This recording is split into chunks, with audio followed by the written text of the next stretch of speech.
अस्सलाम वालेकुम students, welcome back to my YouTube channel learn for success. उम्मीद करता हूँ आप लोग खैर वाफियत से होंगे।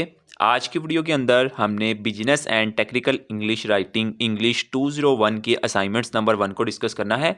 स्प्रिंग 225 की असाइनमेंट्स नंबर जो 1 है वो ओपन हो चुकी है।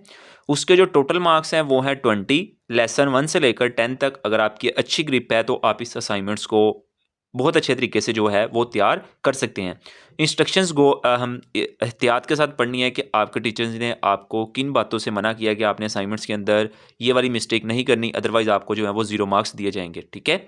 असाइनमेंट का सलूशन स्टार्ट करने से पहले अगर हमारे चैनल पे न्यू आए हैं तो जल्दी से चैनल को सब्सक्राइब कर ले, बेल आइकन को प्रेस कर ले। इंशाल्लाह विर्चुअल यूनिवर्सिटी की तमाम अप टू डेट्स और तमाम एक्टिविटीज़ का सलूशन आपको इसी चैनल पे देखने को मिलेगा। इंशाल्लाह नेक्स्ट आपके मिड टर्म और फाइनल टर्म के करंट पेपर्स और बच्चों का ओवरव्यू भी इसी चैनल पे आपको शेयर किया जाएगा। इसके अलावा अगर हमारा व्हाट्सएप ग्रुप ज्वाइन करना चाहते हैं तो इसी वीडियो के डिस्क्रिप्शन में हमारा व्हाट्सएप का ग्रुप लिंक है, आप उसको ज्वाइन कर सकते हैं। वहाँ पे मैं विर्चुअल यूनिवर्सिटी की तमाम अप टू डेट्स जो है वो बर वक्त स्टूडेंट्स को देता रहता हूँ।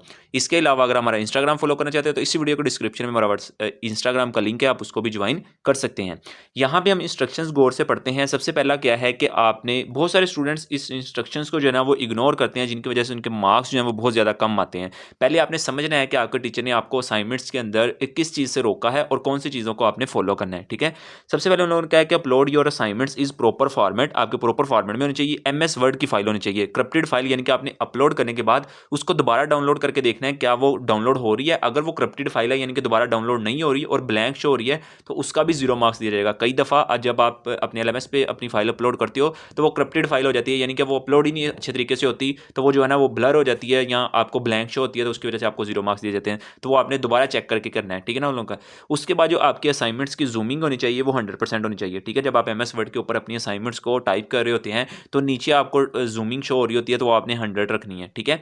उसके बाद आपको नेक्स्ट क्या दिया हुआ है, प्लीज़ अवॉइड पैलरिज्म, आपने किसी की कॉपी पेस्ट नहीं करनी। ठीक है। बहुत सारे स्टूडेंट्स जो होंगे ये वीडियो भी देखेंगे तो वीडियो से आपने जस्ट कंसेप्ट लेना है। आपने मैं आपको क्वेश्चन इतने अच्छे अंदाज में समझा दूंगा कि आपने जो इसका मटेरियल है, इसका आंसर है, वो अपनी वर्डिंग में लिखना है। ठीक है। चैट जीपीटी के आजकल चैट जीपीटी का दौर है, तो बहुत सारे स्टूडेंट्स वहाँ से जो है ना वो अपना आंसर लेते हैं, तो वो रॉन्ग कंसिडर होगा। ठीक है। पैलरिज्म उसके अंदर बहुत ज़्यादा होंगे और बहुत सारे स्टूडेंट्स एक दूसरे के करेंगे और कुछ जो है वो वीडियो से देखकर भी अपना मटेरियल तैयार करेंगे। तो आपने अपने सेल्फ के तौर पे असाइनमेंट्स को तैयार करना है। अगर आप अपने सेल्फ के तौर पे असाइनमेंट्स को तैयार कर लेते हैं तो इंशाल्लाह आपको 20 आउट ऑफ 20 मार्क्स मिलेंगे। ठीक है।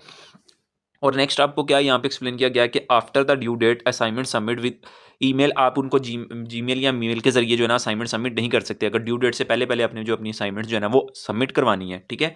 यहाँ पे उन लोगों ने एक और बात बताई हुई कि the font colours perfectly black, आपका फॉन्ट कलर जो है वो ब्लैक होना चाहिए और वो टाइम न्यू रोमन होना चाहिए। ठीक है। बहुत सारे स्टूडेंट्स इस टाइम न्यू रोमन, ब्लैक और ये जूमिंग, इन तीनों के अंदर गलती कर देते हैं और असाइनमेंट जो वो अपनी सबमिट कर देते हैं। ठीक है। तो जिसकी वजह से उनके जो मार्क्स हैं वो कम आते हैं। अब हम क्वेश्चन की तरफ चलते हैं। क्वेश्चन हमारा बेसिकली क्या है, ये हमारा क्वेश्चन है। क्वेश्चन को हम रीड आउट करते हैं कि क्वेश्चन में वो हमें कहना क्या चाह रहा है। वो कहता है हमारे पास यहाँ पे कि क्वेश्चंस के अंदर वो कहता है कि will presenting your notice that your audience is starting to lose focus, यानी कि वो कहता है कि आप कहीं पे प्रेजेंटेशन अपनी दे रहे हैं और जो सामने आपके पास ऑडियंस बैठी है वो आपकी प्रेजेंटेशन से जो उनका फोकस है ना वो हट रहा है, यानी कि आप कोई चीज़ एक्सप्लेन कर रहे हैं वो आपकी तरफ देखने की बजाय उनका फोकस किसी और पॉइंट की तरफ हो रहा है। तो वो कहता है कि आपको उनका फोकस जो है जज करने के लिए आपको ऐसे कौन से पॉइंट जो है ना वो इख्तियार करने पड़ेंगे कि आप उनका फोकस अपनी तरफ कर लो। ठीक है ना। जैसे फॉर एग्जाम्पल मैं आपको वीडियो के अंदर समझा रहा हूँ, अब मुझे आपका फोकस चाहिए तो मैं कुछ ऐसे पॉइंट्स यहाँ पे एक्सप्लेन करूंगा कि अगर आप इधर उधर भी देख रहे हो आप फौरन वीडियो की तरफ देखना स्टार्ट कर दोगे। ठीक है। सेम वही चीज़ वो यहाँ पे समझाना चाह रहा है कि आप कहीं पे प्रेजेंटेशन दे रहे हो, आपके सामने कोई ऑडियंस बैठी हुई है। जब आप प्रेजेंटेशन दे रहे हैं तो ऑडियंस आपको जो बात है ना उसको इग्नोर करना स्टार्ट कर दिया, ऑडियंस ने इधर उधर देखना स्टार्ट कर दिया है। तो आप कुछ ऐसी बातें करो कि ऑडियंस जो सामने बैठी हुई है वो फौरन आपकी तरफ मुतवज्जो हो जाए और आपकी बात जो है ना वो सुनना स्टार्ट कर दे। ठीक है। उसके बारे में आपने अपनी 5 थिंग्स बतानी है, यू शुड कीप दैट, कि आप उनको किस तरह अपनी तरफ जो है ना वो माइल कर सकते हैं। ठीक है। तो ये आपको क्वेश्चन समझ आ गया। बहुत सिंपल सा क्वेश्चन है, इसको आपने अपनी वर्डिंग में टाइप करना है। मैं यहाँ पे आपको सोल्यूशन बताता हूँ। मैं 5 पॉइंट निकाले हुए हैं, पांचों पॉइंट्स आपको दिखाता हूँ। आपने वहां से पॉइंट्स की आउटलाइन जो है वो समझ लेनी है। उसके अंदर जो वर्डिंग है चाहे पॉइंट वो सेम लिख दो, लेकिन उसके जो अंदर वर्डिंग है ना वो आपने अपनी वर्डिंग में लिखनी है। ठीक है। तो अब हम चलते हैं सोल्यूशन फाइल की तरफ। ये है हमारे पास अपनी असाइनमेंट्स का सॉल्यूशन। यहाँ पे मैंने पॉइंट्स के जस्ट हाइलाइटेड निकाले हैं। इनके अंदर जो मटेरियल है वो जस्ट मैंने शॉर्ट सा ही लिखा है। इनके जो हाइलाइटेड पॉइंट्स हैं ना, ये जैसे पॉइंट्स के नेम दिए हुए हैं, ये आपने नोट आउट कर लेने हैं, ठीक है। इसके अंदर जो वर्डिंग लिखी है वो मैंने बहुत शॉर्ट लिखी हुई है। आपने अपने लिहाज से, अपने सेल्फ के तौर पर इसको थोड़ा सा लेंथी करना है, क्योंकि आपके 5 पॉइंट हैं और आपकी 20 नंबर की जो है ना वो असाइनमेंट्स है, ठीक है। तो एक पॉइंट जो है वो 4 मार्क्स का है, तो आपने 4 मार्क्स के लिए कम अज़ कम इसके अंदर का जो जितने मैंने 5 पॉइंट लिखे ना, आपका कम अज़ कम इतना एक पैरा होना चाहिए, ठीक है। तो मैंने जस्ट आपको क्लैरिफाई करने के लिए आपको यहाँ पे ये 5 पॉइंट दिए हैं कि आप इनको समझ सको कि इनके अंदर हमने लिखना क्या है, ठीक है। तो इसके साथ मैंने नीचे ट्रांसलेशन भी ऐड किया। तो काफ़ी स्टूडेंट्स परेशान होते हैं कि ट्रांसलेशन भी लिखनी है, तो ऐसा नहीं होता। ट्रांसलेशन जस्ट आपको समझाने के लिए यहाँ पे मेंशन की होती है, ताकि कुछ बच्चों को इंग्लिश की समझ ना आए तो वो जस्ट उर्दू से ट्रांसलेट कर लें कि इसके अंदर हमें समझाया क्या जा रहा है, ठीक है। तो सबसे पहला पॉइंट हम डिस्कस करते हैं। सबसे पहला पॉइंट मैंने यहाँ पे क्या निकाला है कि आस्क अ क्वेश्चन, कि आप उनसे क्वेश्चन करना स्टार्ट कर दो, ठीक है। जैसे फॉर एग्जांपल आप प्रेजेंटेशन दे रहे हैं, आपके सामने ऑडियंस बैठी है, वो आपसे जो है ना उनका फोकस हट रहा है, आप उनसे क्वेश्चन पूछना स्टार्ट कर दो। जब आप एक दो से क्वेश्चन पूछना स्टार्ट करेंगे, सबका जो फोकस है वो आपकी तरफ होना स्टार्ट हो जाएगा, ठीक है। दूसरा है आपके पास पॉइंट इसके अंदर, ठीक है। दूसरा है कि टेल अ रेलिवेंट स्टोरी, ठीक है ना।